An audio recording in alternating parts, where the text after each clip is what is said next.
Welcome to the Exec Exchange, 15-minute podcast in which a leader from the water sector shares a story to inspire, educate, and inform other water sector leaders from around the globe.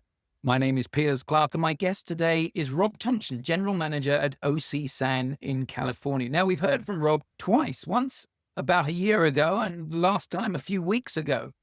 A year ago, he was talking about asset management, and a few weeks ago, he was talking about their incredible groundwater replenishment system. Today, we're going to be talking about biosolids. Rob, brilliant to have you join us again. Thank you. You are the first person to be on the Exec Exchange podcast 3 times. I'm honored. Thank you. Well, of course, the flip side of being on the Exec Exchange 3 times is it means that I have to find a different opening question for you. So we've done your background. For those who don't know, Rob has spent 30 years in OC working up from the lower ranks to becoming general manager. And last time we talked about his management style and what he'd learned from that. He's quite a detailed man. This is what happens when you have a technical person making it through to the top of the organization. I want to go a bit personal on this question this time. And I want to ask you about your home life work balance, because being general manager of a utility is a tough job. You're constantly on call. How do you balance your home life? I am 24/7, 365 OC San. It really is a big part of my life.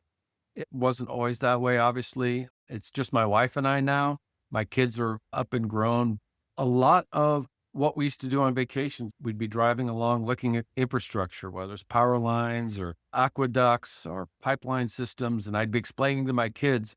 And I'm happy to say they bought into it. They appreciate their geeky dad. My oldest daughter is, in fact, a civil engineer working for an electrical utility here in the area. And she went back and got her electrical PE just like her dad. So we're both double PEs, civil and electrical. I don't separate them very well, but I hope it's not too burdensome for my wife to drive down and look at construction projects in the service area. We live here, and I think it's an important ethic for people to understand. It's part of being a part of a community. Taking care of the community is important. And for those people who don't know what a P is a professional engineer, which in other parts of the world is often called a chartership. So you are both a chartered civil and electrical professional engineer. Brilliant, Rob. Now, the topic we're going to go into today is biosolids. And I'd like to start with you actually painting me a picture of the biosolids management challenges that you've got in Southern California before we get into the actual technology that you're using. So can you just set that tone for me? Biosolids for agricultural reuse is really the bulk of where all of our biosolids are used here at OC Sand. We ship some of them to Arizona, which is an 8-hour round trip truck drive. And the other parts go to the Central Valley of California, big agricultural areas there where they're composted and then reused. Like everyone else, I think we're under pressure. People are worried about PFAS. People are worried about microplastics. I will tell you, in California, methane is also under a little bit of attack. So we've used digesters to stabilize. Part of that is to make methane and burn it in a power plant. So even that reuse idea is under strain. People want that powerful greenhouse gas limited. I'm not sure what will be the nail in the coffin for our current system, but I believe as you look out into the distance, our current systems, one way or another, will be limited by regulation.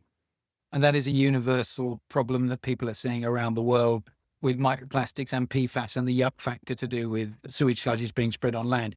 There is, of course, a very strong argument that is the best and most environmental thing to do with it, but it's a battle that you're fighting with the public. And if you're trucking your sludge 4 hours each way to get it to spread, then economically, it's probably no longer making much sense. Especially when you're talking electric trucks. Yeah, they probably have to stop and charge halfway along the way. Yes, at least halfway. Now, we first met about 20 years ago because I was chairing a TAG meeting, a technology approval group meeting, which is where we were showcasing new types of technology. And there was one of the technologies at that meeting called Supercritical Water Oxidation from a Swedish company called Exec. I seem to recall presenting it saying, well, here's a new technology. It's very early stage, and it's probably the sort of thing that in 30 years' time will be being used on the manned mission to Mars. And the reason I wanted us to talk about this today is because this is something that OC-SAN is doing. That gem of an idea that we talked about 20 years ago is now something that you are looking at and building the world's largest full-scale installation. So my familiarity with it actually started a little earlier when I was at Parsons, the engineering company and doing oil work. A different facet of their company did chemical weapons disposal. And they used this same technology to get rid of everything from nerve gas to mustard gas, because it does truly destroy about anything it touches. The idea of supercritical water oxidation is that you use the fourth state of water, which is the supercritical phase. If you pressurize water and heat it, you enter this end phase where you can pass the phase lines and not have the penalty like you would in drying sludge. To drive off water, you have that latent heat diffusion, huge 1,000 times penalty in energy to dry the stuff, so then you can burn it. The idea here is that you flip water's properties on their head, it's supercritical, and suddenly oil and water mix. Another of those lies you were told. Oil and water don't mix. They do, just at supercritical temperatures and pressures. Let's pin down those numbers there. So supercritical temperatures and pressures, what are those temperatures and pressures? At 374 degrees centigrade and 221 bars or 3,200 PSI, that's where you pass that supercritical threshold. Anything hotter or more pressurized than that, and you're going to enter that phase. When you do that, you can mix your biosolids or raw sludge and completely in one step oxidize those materials. So you end up not with complex sludge compounds. You get very simple carbon dioxide, water, calcium fluoride, and nitrogen. Any other metals that were in there will form salts. So if you're thinking of your periodic table, anything on the left side is going to make a salt with something on the right side. And they all tend to be super benign. That's where source control continues to come into it. Make sure you don't have heavy metals or toxins in your sludge. But whatever you get, there will be no viruses, no bacteria, just good, clean salts, good, clean water. I just want to make sure, I want to bring the audience with us on this journey. So you'd start with a nasty, smelly biosolids, organic material with humus inside it. It's black, it's nasty. You put it through a supercrit reactor, and what comes out will be water that if you let it settle, then the inorganic fraction, these salts and minerals drop out, and you've then got crystal clear water. This is why people talk about it as being potentially the technology that will be used on the manned mission to Mars. Now, of course, the challenge here is there'll be a lot of people listening going, yeah, but Rob, how do I get to those temperatures and pressures? That's going to cost me huge amounts of energy and machinery, building the process plant to be able to get to those temperatures and treat huge volumes of sludge is prohibitive. That's where this company that we're tied up with, 374 Water, comes in. In the past, they would take their sludge and they would pressurize it and then heat it and then mix it with oxygen. And that caused some issues because the sludge turned into a gummy mess. When the properties flipped, you would end up coating all your heat exchangers with calcium and whatever other salts were there because water's no longer the universal solvent. And it just became problematic. The thing that makes 374 different is they flipped it on its head and said, hey, how about if we just mix superheated air with pressurized sludge and instantly take that sludge to supercritical pressure and temperature, especially the temperature piece, and then suddenly you're in business. Their machine looks like one air compressor. If you go to Home Depot or some local hardware store, you can get a pressure washer to pump water at that pressure, no problem. The heat exchanger is a very complex structure in our environment called pipe. You may be familiar with the term of pipe. I'm being sarcastic again. It's a simple piece of pipe, one air compressor, one sludge pump. We have the same sludge pumps that pump our biosolids to our trucking plant. So no crazy new equipment. No moving parts inside. It's just about getting the right temperature and pressure and keep it at a residence time and get it through the reactor. And the reactor is a piece of pipe and the heat exchangers are pipes inside of pipes. So it's really easy to construct, very simple to operate.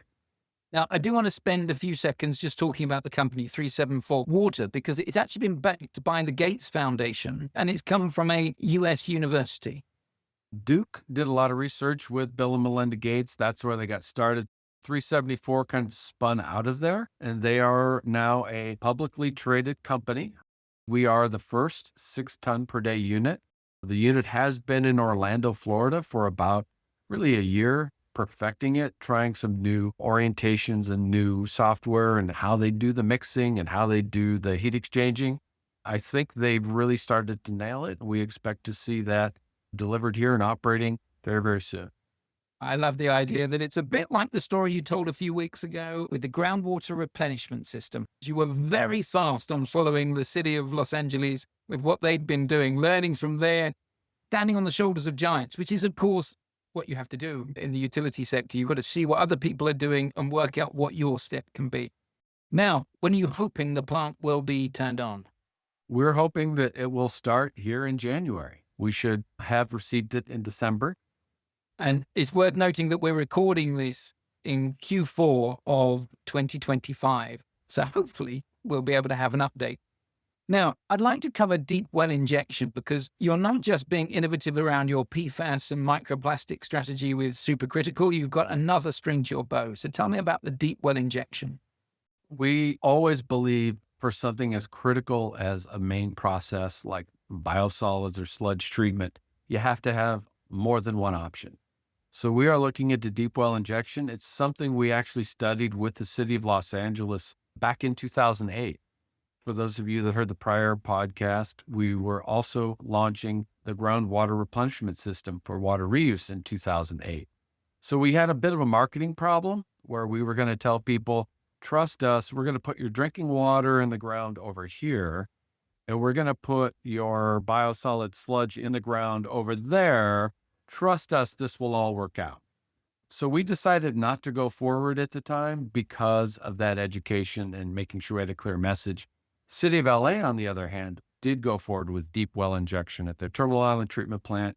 They inject biosolids directly into an expired oil field that hasn't been in production for a while, the Wilmington oil field, about 5,000 feet deep in a nice layer of sandstone between layers of shale. They directionally drill down and across, inject their biosolids into that layer, and it's stuck there for a millennia. The ground will act like a digester. It's about 130 degrees Fahrenheit. So the solids down there will digest over time. So you'll turn into an air bubble, which is methane, carbon dioxide. Part of the advantage and the reason we're looking at both supercritical water oxidation and deep well is the mixture of carbon sequestration and energy production. We didn't talk about it, but SCWO, supercritical water oxidation, can also long-term be an energy source because you're going to have lots of extra heat from all of those burned or combusted biosolids, but you're going to release all that CO2 basically in the atmosphere. By sequestering carbon deep underground, we can get to carbon neutral. My back of the napkin calculation was something like 250,000 tons of carbon dioxide if we put all of our solids in the ground. Big positive impact, taking all those trucks off the road again. And if we find a critical flaw with either technology, we still haven't put all our eggs in one basket. We have either ground injection or we have supercritical destruction. It's absolutely brilliant, Rob. And you know what? I know you say it's carbon neutral. I actually think it's probably going to be carbon negative, which is something I can probably say, but you can't confirm because you'll get into all sorts of trouble. But it's going to be carbon negative, especially when we think about the fact that a lot of the organics that's arriving at your works isn't coming from fossil fuel sources. It's coming from the food chain.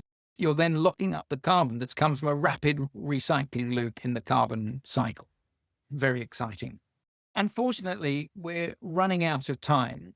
The last time you were here, I asked you a couple of cheeky questions at the end, and I'm going to ask you a couple of new ones now. So I'd like to start with, when you were a young boy, what did you want to be? I wanted to be an engineer. My grandfather on my mom's side was a machinist, and I watched all my uncles working old machining products. My dad was a hot rodder, so I grew up looking at engines and motors and machine parts and boats, and wanted to know how everything worked, and engineers were the way to figure that out. You are just having the time of your life, aren't you? Living the dream. My last question. When did you last cry and why? The last time I cried was at my daughter's wedding. My youngest daughter was getting married, walking her down the aisle. I must confess to being a bit misty-eyed, giving my daughter away to a fine young man, but still, my little girl was stepping away. So that was probably the last time I cried.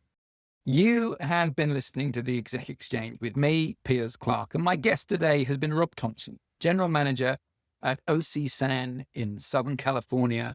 And we've been talking about their biosolid strategy, in particular, deep well injection and supercritical water oxidation. Hope you can join us next time. Thank you.